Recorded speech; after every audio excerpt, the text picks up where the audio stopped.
Welcome back dear student. स्वागत है आपका ई लेक्चर सीरीज। आज manager economics and financial accounting के financial accounting unit 5th part 2 के अंदर जो हम टॉपिक स्टार्ट करने जा रहे हैं वो है अपना क्लासिफिकेशन ऑफ रेशियो। जब रेशियो की बात करते हैं तो बच्चों को लगता है कि रेशियो कैसे याद किए जाएं, ये रेशियो की कैलकुलेशन कैसे की जाए। तो इस पूरी वीडियो के अंदर हम देखेंगे कि डिफरेंट टाइप ऑफ रेशियो कौन कौन से हैं और कौन से रेशियो हमारे सिलेबस के अंदर दिए हुए हैं। तो सबसे पहले हम डिस्कस करते हैं कि क्लासिफिकेशन ऑफ रेशियो से पहले कि रेशियो होता क्या है।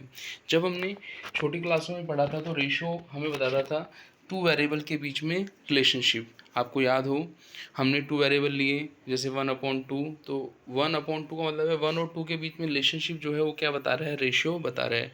ऐसे ही जब हम अकाउंटिंग के अंदर कुछ परसेंटेज के बेस पर, कुछ आपका टाइम्स के बेस पर हम क्या निकालते हैं, रेशियोज़ निकालते हैं, तो उसको हम क्या बोलते हैं, रेशियो एनालिसिस बोलते हैं। जैसे कि आप देखें क्लासिफिकेशन ऑफ रेशियो के अंदर हमने लिखा है फर्स्ट लिक्विडिटी या short term financial position ratio, second हमने लिखा है सोलवेंसी या long term financial position ratio.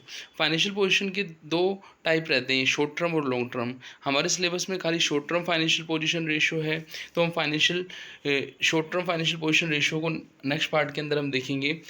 और फिर हम बात करेंगे सेकंड टाइप जो आता है एक्टिविटी या टर्नओवर रेशियो। एक्टिविटी या टर्नओवर रेशियो के अंदर हमारे पास बहुत सारे रेशियो होते हैं, पर उसमें से हमें जो है दो रेशियो पढ़ने, एक तो डेटर्स टर्नओवर और एक आपका क्रेडिटर टर्नओवर। फिर आता है आपका प्रॉफिटेबिलिटी रेशियो।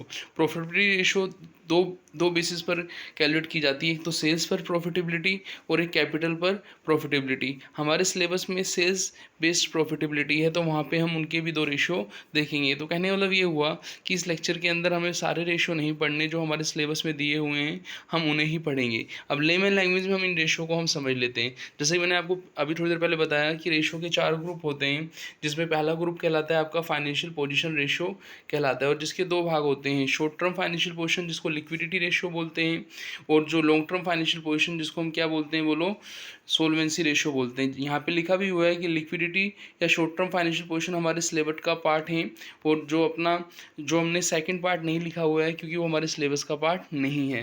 फिर हमने देखा था एक्टिविटी या टर्नओवर रेशियो। टर्नओवर रेशियो भी बहुत सारे रहते हैं, लेकिन इसमें हमें जो पढ़ना है डेटर और क्रेडिटर टर्नओवर रेशियो पढ़ना है। फिर हम बात करेंगे प्रॉफिटेबिलिटी। प्रॉफिटेबिलिटी के दो बेसिस हमने देखे थे, एक तो आपका सेल्स बेस्ड प्रॉफिटेबिलिटी कि हमने सेल किया और प्रॉफिट अर्न किया, और दूसरा कैपिटल बेस्ड प्रॉफिटेबिलिटी।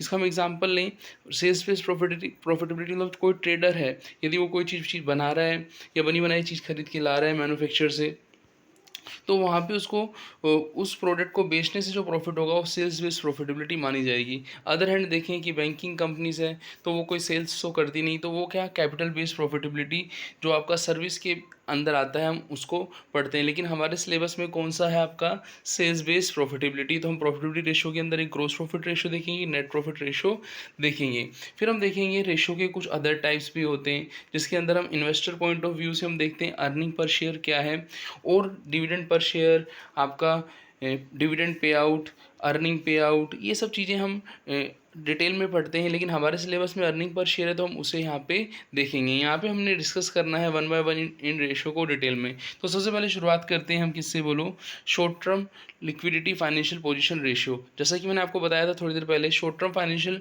पोजीशन को हम क्या बोलते हैं, लिक्विडिटी पोजीशन भी बोलते हैं। शॉर्ट टर्म मतलब ये हुआ कि यदि कोई person with in A calendar year यदि अपने डेट्स का पेमेंट कर देता है, डेट्स का मतलब है जो उसको उधार जो उसने ले रखा है, तो उसको हम क्या बोलते हैं कि उसकी लिक्विडिटी अच्छी है। तो liquidity short term financial position को हम 12 मंथ प्रीवियस ईयर के 12 मंथ के अंदर कंसिडर करते हैं।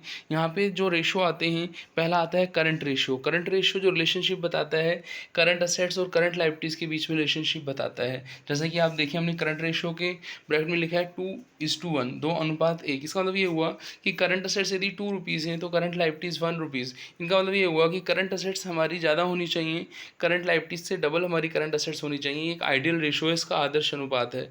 फिर हम देखें लिक्विडिटी के अंदर, फिर नेक्स्ट जो रेशियो आता है इसको हम इस तरीके से बोलें कि करंट रेशियो आपको विद इन ए 1 ईयर की इन्फॉर्मेशन देगा, लेकिन हमें कुछ जल्दी टाइम के लिए इन्फॉर्मेशन पता लगानी है, तो हम करंट रेशियो के प्लेस पर और भी जो नेक्स्ट रेशियो है वो है quick ratio. Short term financial position के अंदर हम उसको लेंगे।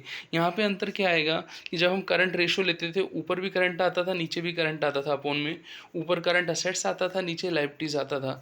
नॉर्मली हम बोलते हैं असेट्स हमारी ज़्यादा होंगी और लाइबिलिटीज़ हमारी कम होंगी, तो इसलिए वो 2:1 आता था। यहाँ पे हम देखें क्विक रेशो के टाइम में हमने जो करंट असेट्स को रिप्लेस कर दिया है किससे, क्विक असेट्स से, और अपॉन क्या आ गया, करंट लाइबिलिटीज़। और यहाँ पे जो रेशो आता है 1:1, 1:1 का मतलब ये हुआ कि करंट लाइबिलिटीज़ और क्विक असेट्स बराबर हो सकती हैं, तो आपका रेशो 1:1 आएगा। तो यहाँ पे हमने फाइनेंशियल पोजीशन शॉर्ट टर्म के अंदर करंट रेशो और क्विक रेशो को देखा। अब ये जो वर्ड यहाँ पे आए हैं, बच्चे याद नहीं रख पाते कि करंट असेट्स होता क्या है और करंट लाइबिलिटीज़ होता क्या है, क्विक असेट्स क्या होता है, क्योंकि यदि आप इनको याद रखोगे तभी तो आप न्यूमेरिकल कर पाओगे। तो हमें एक टेबल की हेल्प से नहीं याद रखना है। करंट का मीन्स होता है शॉर्ट टर्म, ये ध्यान रखना है, और असेट्स का मतलब होता है रिसीवेबल। तो वो असेट्स जिससे हमें शॉर्ट टर्म में रिसीवेबल होता है उसको हम क्या बोलते हैं, बोलो, करंट असेट्स बोलते हैं। जैसा कि आप देखें तो यहाँ पे करंट असेट्स के अंदर हमें क्या दिया है, करंट इन्वेस्टमेंट दिया है जिसको हम शॉर्ट टर्म इन्वेस्टमेंट बोलते हैं, डेटर्स दिया है, बिल्स रिसीवेबल दिया है, प्रीपेड एक्सपेंसेस दिया है, एक्रूड इनकम, अर्न इनकम दिया है, कैश एंड कैश इक्विवेलेंट, इसको कैश इन हैंड यदि हमारे पास कैश में है, कैश एट बैंक यदि हमने बैंक में पैसा रखा हुआ है। ऐसे ही प्रीपेड का जो अदर नेम है, एडवांस टैक्स दिया हुआ है, स्टॉक या इन्वेंट्री दिया हुआ है। तो ये किसका पार्ट हुए, बोलो, करंट असेट्स का।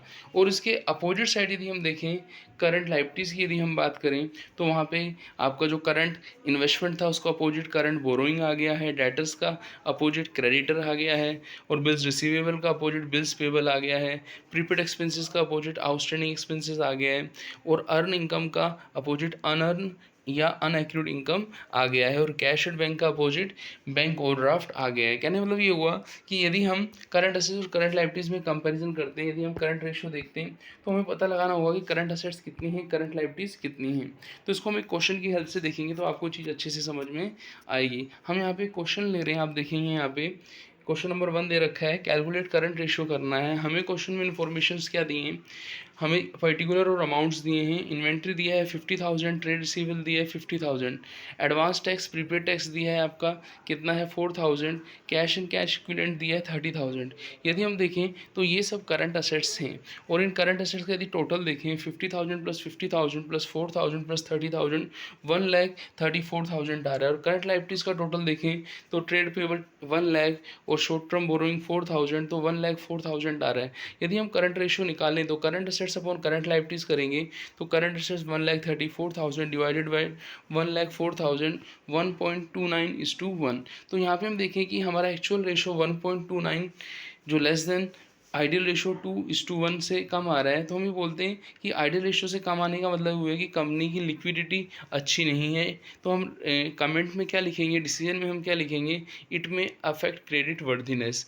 इसका मतलब ये हुआ कि कंपनी, ऐसी कंपनी जिसका करंट रेशो 2:1 से कम होता है, उसको यदि आप पैसा उधार देते हैं तो उससे पैसा मिलने की संभावना क्या रहती है, कम रहती है। तो ये हमने करंट रेशो के बारे में समझा, और हमने आपको बताया भी था कि शॉर्ट टर्म फाइनेंशियल पोजीशन के अंदर करंट रेशो के साथ साथ आपका क्विक या लिक्विड रेशो भी आता है। तो हमें क्विक और लिक्विड असेट्स को भी अब समझना होगा। तो हम चलते हैं करंट असेट्स और क्विक रेशो, करंट या आपका करंट रेशो तो फर्स्ट था, सेकंड था क्विक रेशो में हम वहाँ देखते हैं quick assets upon current liabilities जो फॉर्मूला होता था क्विक रेशो का। तो क्विक रेशो के लिए हमें क्विक असेट्स चाहिए होंगी। तो क्विक असेट्स हम कैसे कैलकुलेट करते हैं, जैसे हमने करंट असेट्स को समझा था, करंट लाइबिलिटीज़ को समझा था, वैसे हम क्विक असेट्स को समझते हैं। क्विक असेट्स को हम क्या बोलते हैं, लिक्विड या एसिड टेस्ट भी बोलते हैं। इसे निकालने के लिए हमें क्या करना होगा कि जो करंट असेट्स हैं उनमें से, मतलब जो 12 महीने का हिसाब है उसमें से यदि हम इन्वेंट्री का अमाउंट लेस कर दें, प्रीपेड और एडवांस का अमाउंट लेस कर दें, तो अपने पास क्या आ जाता है, बोलो, क्विक असेट्स आ जाता है। तो यदि हम देखें एक क्वेश्चन की हेल्प से कि हमारी करंट असेट्स और करंट लाइबिलिटीज़, और यदि हमें क्वेश्चन में क्विक रेशियो भी पूछे तो हम कैसे निकालें इस क्वेश्चन के अंदर। तो इसी क्वेश्चन का जो सेकंड पार्ट है, क्वेश्चन 1 जो था जिसके अंदर आपको करंट असेट्स 1,34,000 दिया था, जिसमें इन्वेंट्री भी था आपका, एडवांस टैक्स भी था, इन्वेंट्री 50,000 था, एडवांस टैक्स 4,000 था।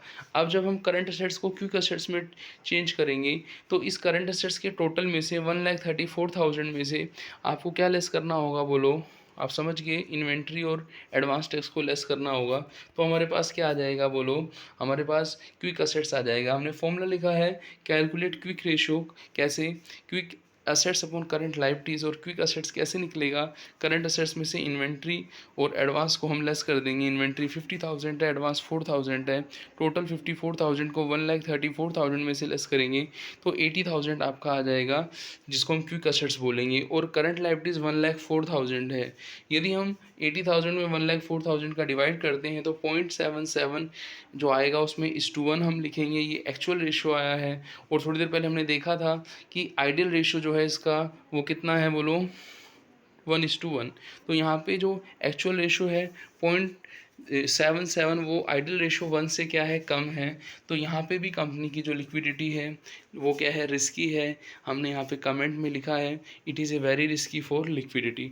तो हमने यहाँ पे जो रेशियो का जो फर्स्ट पार्ट था इसको हम क्या बोल रहे थे, बोलो फाइनेंशियल पोजीशन रेशियो, उनको हमने यहाँ पे देखा। हमने ये पहला ग्रुप यहाँ पे पूरा किया है। अब हम ग्रोस प्रॉफिट और नेट प्रॉफिट रेशियो को नेक्स्ट क्वेश्चन में देखेंगे, और ऐसे ही अर्निंग पर शेयर, डेटर्स और क्रेडिटर टर्नओवर रेशियो को उससे नेक्स्ट क्वेश्चन में देखेंगे। तो मिलते हैं नेक्स्ट वीडियो में। थैंक्स।